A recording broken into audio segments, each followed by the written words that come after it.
Les produits menstruels ne sont pas censés être blancs comme ils le sont. On les rend très dangereux en les blanchissant au chlore ou avec d'autres intrants chimiques.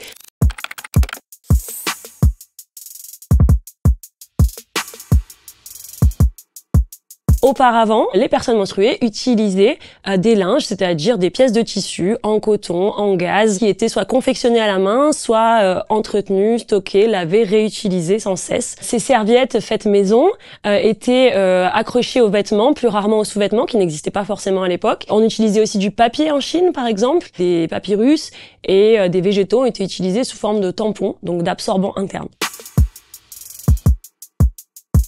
Dès les années 1880, on a des serviettes jetables qui sont vendues sur les marchés anglais, puis allemands, puis états-uniens. C'est vraiment avec l'apparition de la marque Kotex dans les années 1920 aux États-Unis qu'on a un marché de masse qui va se développer. Pourquoi?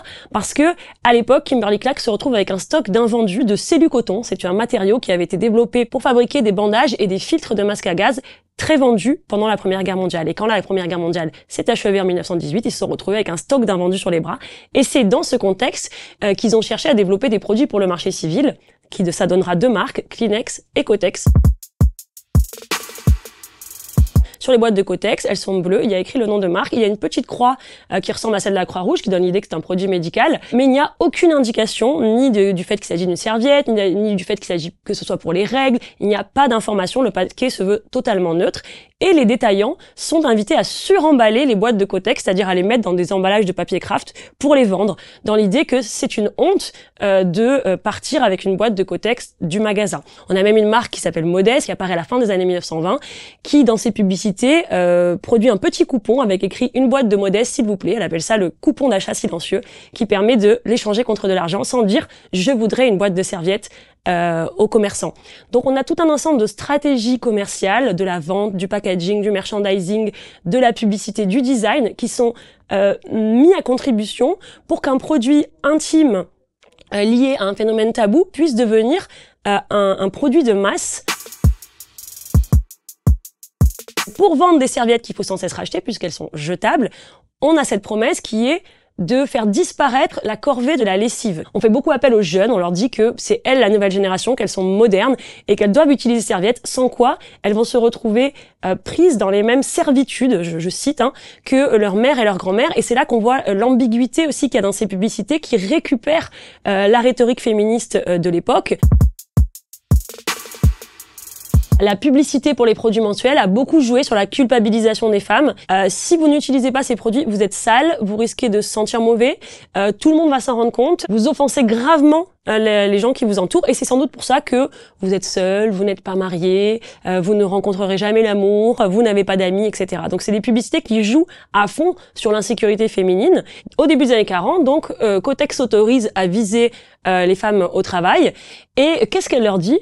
Eh bien, elle les culpabilise en disant que une femme qui n'utilise pas des protections menstruelles jetables est une femme qui va avoir moins de mobilité, moins d'aisance au travail et donc ne va pas participer à l'effort de guerre. Donc il y a cette idée, on accuse les femmes d'être des déserteuses, de ne pas soutenir leur homme au front, de ne pas participer à l'effort de guerre patriotique.